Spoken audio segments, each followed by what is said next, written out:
A study of Uganda, especially Uganda security matters, cannot be complete if we have not talked about State Research Bureau.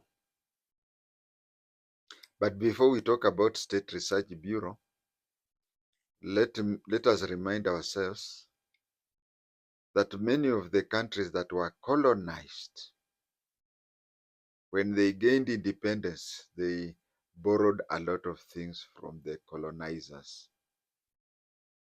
For example, in East Africa,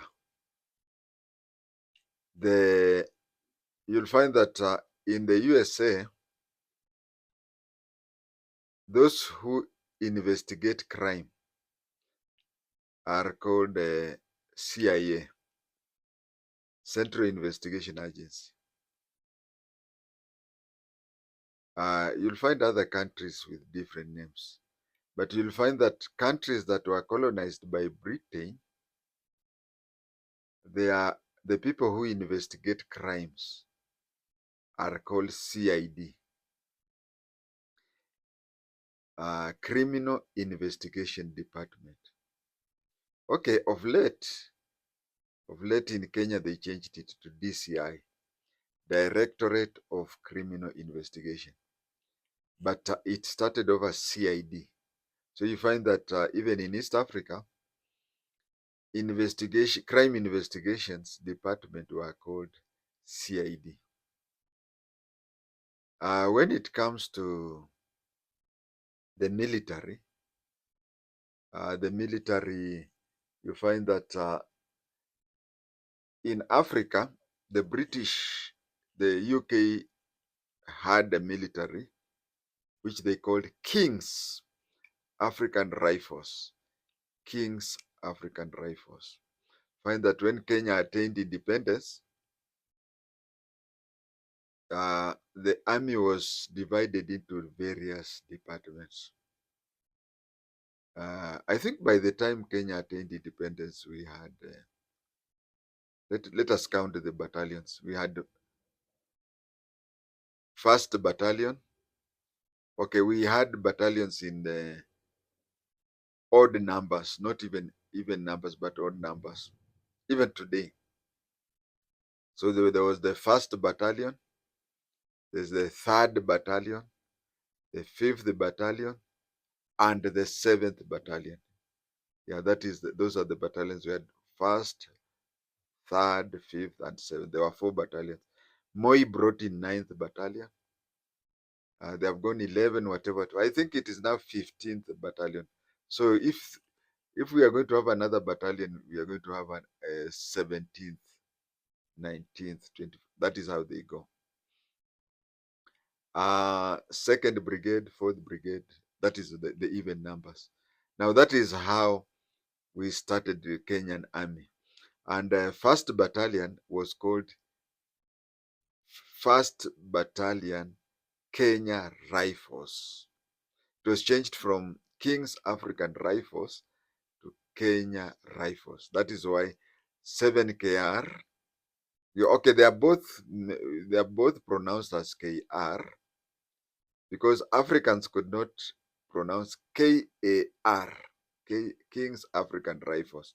So they said KR. You have heard people, especially Luya, called Kea or even Keari. Yeah, Kea and Keari.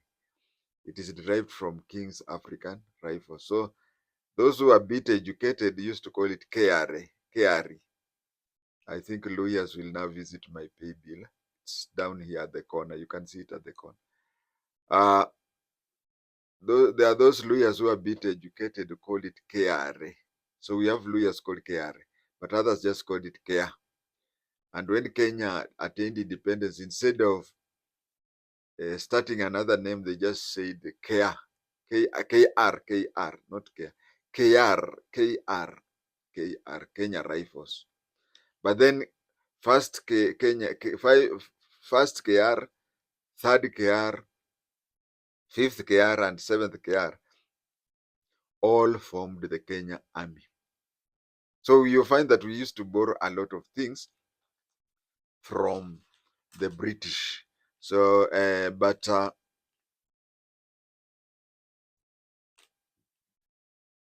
but when it came to intelligence, I don't know what happened, but I'll explain as much as I can.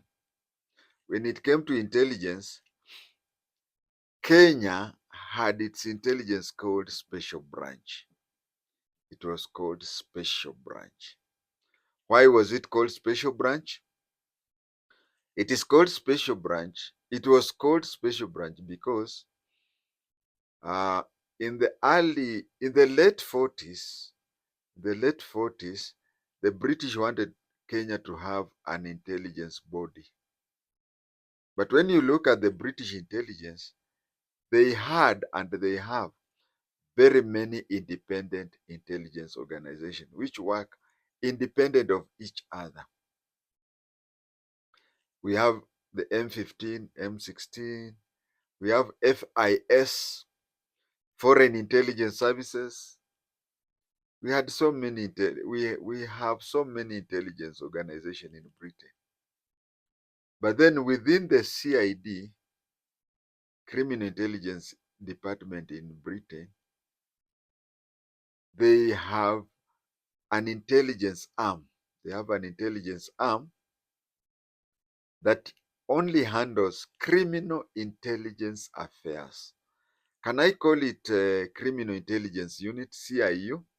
Yes, because in Britain, if the government wants to do intelligence on military purposes, then they have the military intelligence.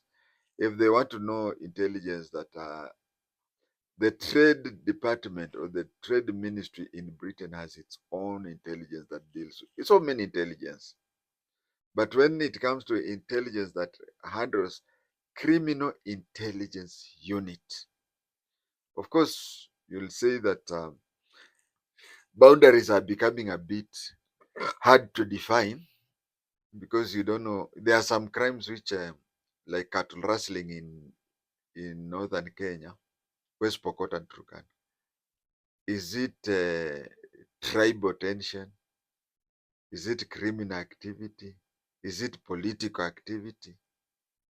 Yeah. So you find that as time goes on, defining intelligence strictly on one topic is a bit of a challenge. But anyway, in the British police system, they have CID, which strictly investigates. CID, which investigates criminal investigation department. But when they want to have intelligence arm of the criminal intelligence, they had to call it special branch. So in the late, the idea started around 1948 to 1950, where the colonial government in Kenya wanted to have an intelligence arm. And it was discovered that in Kenya, of course, the King's African Rifle had its own intelligence, which covered East Africa, because King's African Rifles handled East Africa, not Kenya. But then the colonial government discovered that almost all of the criminal activities, no, of the intelligence covered in Kenya were criminal. Of course, in 1950, after 1950, Mau Mau and whatever came, there was that political intelligence and whatever. But strictly speaking, 1948, Kenya intelligence was purely criminal investigation unit. And the criminal investigation unit in Britain, it was and is called special branch. That is why the colonial government decided to name the intelligence arm of the CID. Yes, by that time, uh, I don't know how to tell somebody who's a civilian, but you see, we have the police, police generally. Then it is divided into something that is called formation. We have something that is called formation. Formation has departments such as we can say traffic. Traffic is formation. Railway police is formation. GSU is formation, stock theft is formation. These are, and then provinces. Yeah, provinces, nowadays we call them regions. Northeastern is a formation of itself. Rift Valley is a formation of itself. So when Special Branch started, it was a department within CID. It was a department within a CID, and it is CID that was a formation. Just like Stock Theft Unit, which is now called Anti-Stock Theft Unit, started as a department within GSU. Then it became within the formation of GSU. Then Anti-Stock Theft later became a formation of itself like the GSU. The same way with Special Branch, it started as a department within the formation of CID. And it was the criminal intelligence unit of the CID. But it was called Special Branch because it borrowed its name from Special Branch in Britain. In Uganda, for reasons that I'll research later, and if I know, I'll talk about it. When Uganda became independent, in 1962, I want to tell East Africans that the Wazungus were very funny. You see, how they ruled Tanzania is not how they ruled Uganda, and it is not how they ruled Kenya. Tanzania was a protectorate. Tanzania was never a colony of Britain. You know, Tanzania used to be part of, it was German East Africa. So when Britain got it, it had some leeway that it was not a colony as such. Uganda was a colony, yes, but Kenya was two. Kenya was two. If you see documents of Kenya during that time, the documents used to, you see, like Tanzania, they used to call it the protectorate of Tanganyika. Yeah, it was called Tanganyika, not even Tanzania. The protectorate of Tanganyika. Uganda documents used to say the Ugandan colony. But Kenya, it used to be called Colony and Protectorate of Kenya. Why? Because the coastal, the coastal region, the coastal strip was a protectorate. It was property of the Sultan of Zanzibar, but ruled by Kenya. And the interior was a colony. So the coastal strip was a protectorate, and the other part of Kenya was a colony. That is why the whole country was referred to Colony and Protectorate of Kenya. Now, I don't know why, when Uganda became independent, instead of calling its intelligence, its intelligence special branch, they called it General Service Unit, GSU.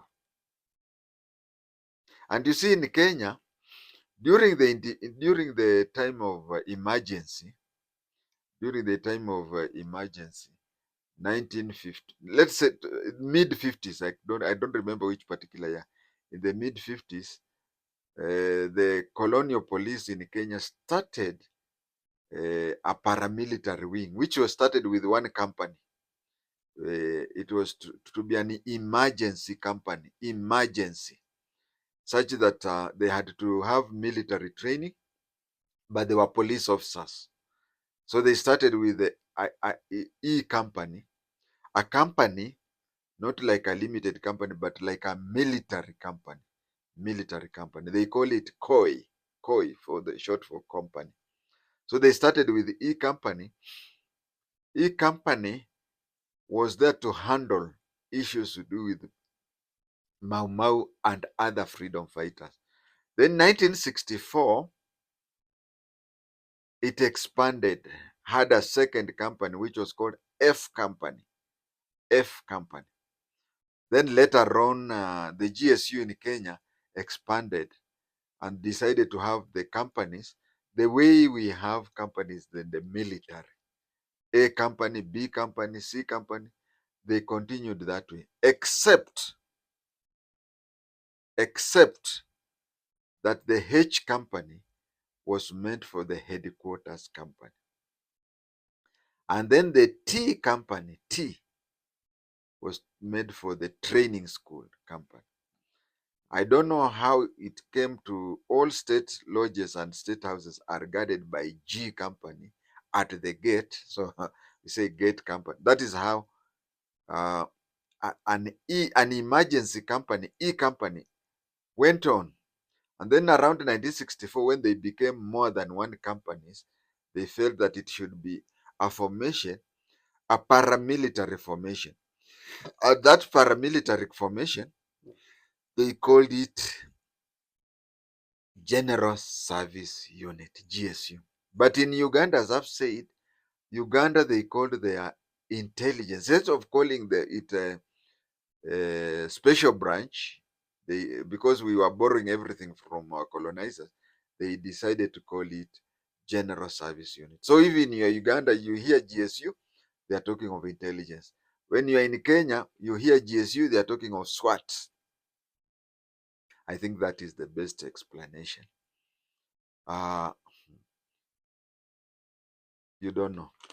One of the most known people, one of the let me say the best known person who ever worked for a general service unit in Uganda, that is the intelligence in Uganda, was one Joel. I call him Joel.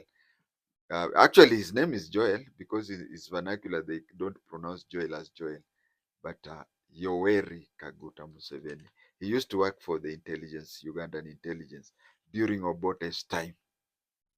During Obote's time when it was called General Service Unit. Later on, he joined politics and guerrilla tactics and the rest, as they say, it's history.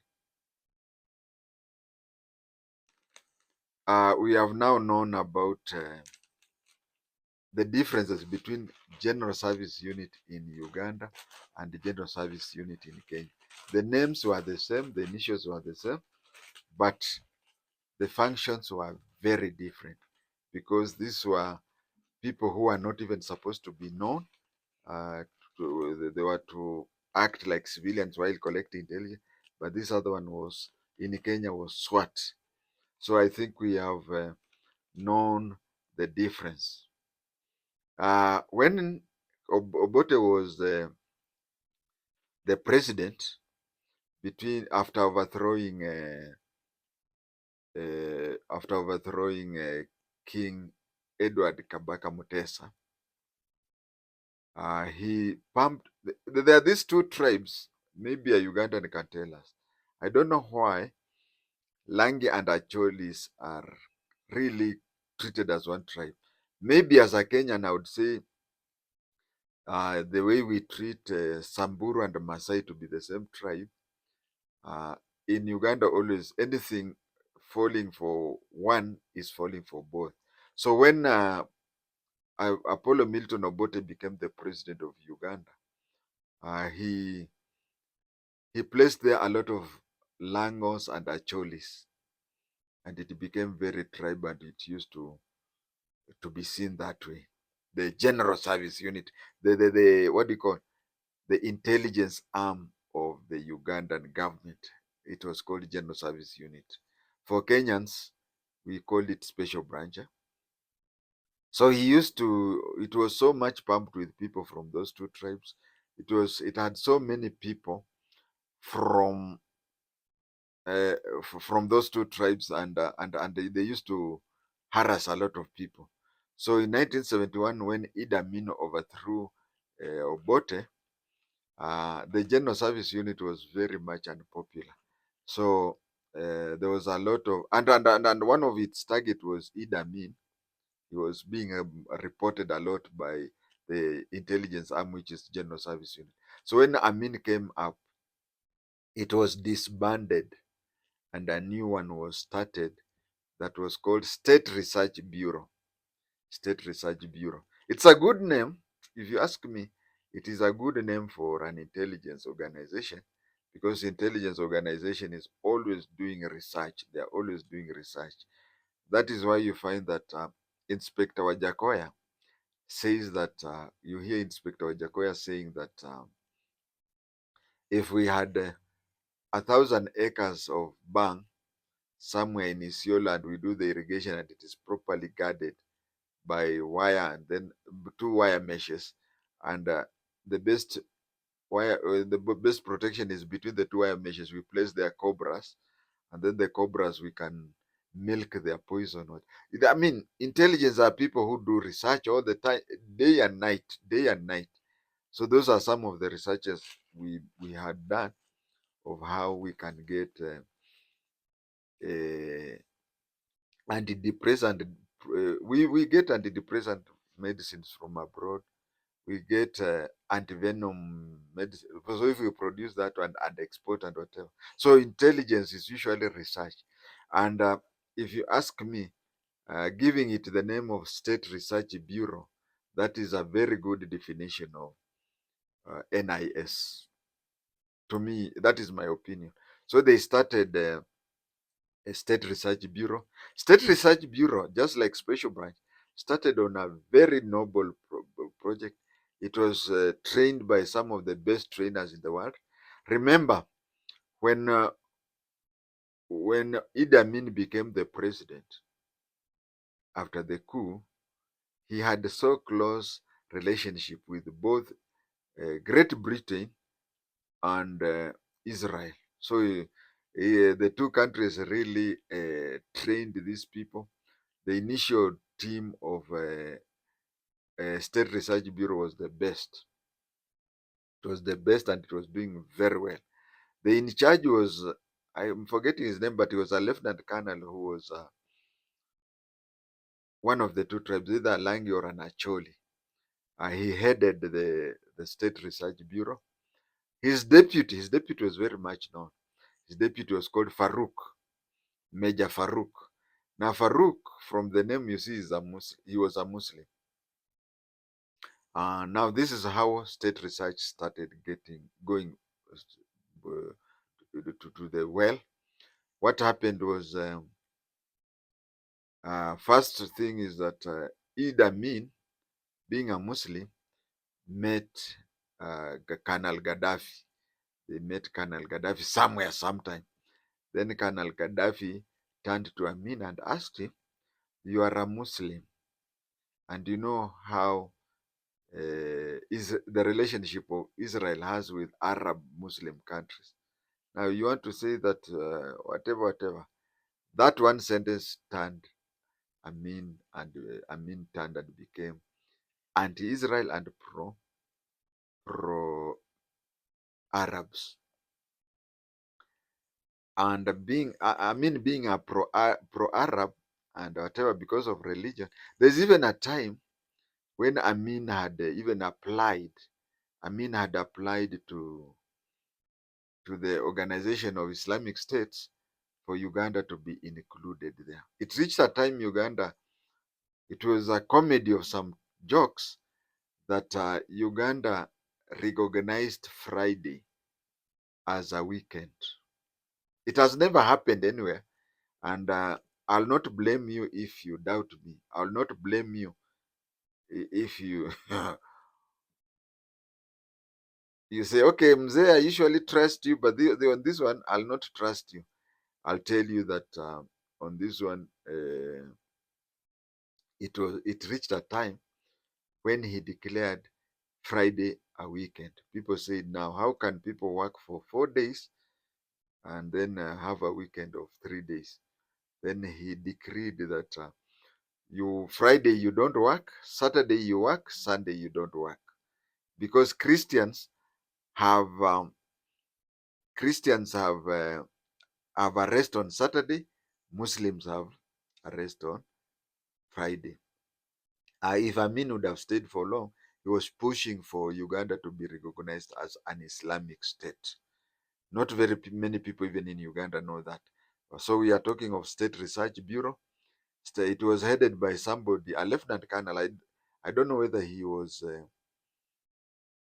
but he was one of the two tribes, either a Langi or an Acholi. But his deputy was Farouk, a Muslim. So when Amin became the president, he used to bypass this fellow. He used to bypass this fellow and communicate. Imagine the president talking to the deputy director of intelligence instead of the director of intelligence. This made the lieutenant colonel be uncomfortable. He even requested the commander in chief, who is Amin, to be transferred. His background was mechanized division. He wanted to be transferred so that he goes back to the mechanized division to be the commanding officer. Amin was reluctant, but Amin continued. That is why very many people don't remember his name, but they remember Farouk, Major Farouk. So there was a time when Amin was to visit a place. Sorry, it's a long time ago. It's a bit hard for me to remember, but the neck-top computer is working. What happened was that there is a time Amin told Farouk, the deputy director of intelligence, that he was going to visit such and such a place. But he never told the commanding officer of the intelligence, the State Research Bureau. So Amin went to that place. When he came back to the capital, there was an ambush. There was an ambush shootout. He escaped. They didn't shoot him. He was not hurt. But those people who had ambushed him were arrested. And surprise of all surprises, most of them were Langis and Acholis. Amin interpreted this to mean that the commanding officer of the State Research Bureau had a hand on it. So he made a decree and said that Farouk would be henceforth the commanding officer of the State Research Bureau. He was to be the commanding officer of the State Research Bureau. This former commanding officer of the State Research Bureau stayed for quite some time, I think 2 months. He was not arrested. He was not sacked. He was not transferred. He only handed over to his deputy and stayed at home for about 2 months. Then after 2 months, he was taken to mechanized division, where he was the commanding officer until he retired. So Major Farouk, and you see these people who were trained by the British, not Major Farouk, the Lieutenant Colonel whom I've forgotten his name, and these people who were trained by Israelites and were professional. So trying to tell an illiterate Farouk and an illiterate Idi Amin. There was also Maliamungu. Maliamungu was not in the intelligence. A lot of people say that Maliamungu had connections with the Maliamungu had a connection with the State Research Bureau. Yes, he had. They were not even under him, but Maliamungu was so powerful. He is as powerful as this General Mbuzi Warfaga. Just the way General Mbuzi Warfaga is today is how Maliamungu was. But the SRB, State Research Bureau, was not under Maliamungu, but they treated him as a co-president and they were answerable to him. That is how it was. It became worse than State Research Bureau became worse than even what do you call? They became worse than even the GSU that they had replaced. People started calling them, nicknaming them not State Research Bureau, but State Research Butcher. Did intelligence? It is encouraged for intelligence officers, except those in administrative positions. I want to repeat it again. Apart from those in the administrative positions, intelligence officers are not supposed to be known. But these people came up. Uh, somebody I know is trying to talk about Subaru. They came up with a certain particular model of vehicles, and they made sure that each of their vehicles, they bought a certain particular model. I can't recall which model it is, and they had certain marking somewhere. If you bought such a vehicle and you made that particular marking and you did not belong to them, my friend, that night crocodiles in River Nile will have good supper. Crocodiles in a River Nile will have good supper. So they themselves bought a particular type of vehicle. They had a certain particular marking so that when they read at a police roadblock or anything, they pass without being stopped. They started having afro hairstyles. They started putting on dark glasses. They started putting on counter shirts, bell bottom, and platform. And secret between me and you, if you dared have similar, okay, you could have a bell bottom because I also put on bell bottom. You could have, but if you had everything like them, and even those suburbs which were very good, they would go there and pay Kibera rent. You know what Kibera rent is? Raila told Kibera people that pay what you want.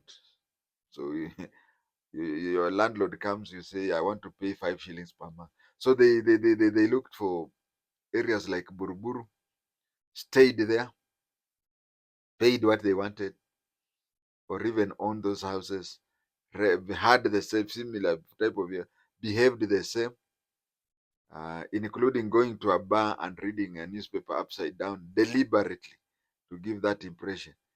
And they continued that way until when the Tanzanian-led invasion of Uganda by Ugandan rebels came and um,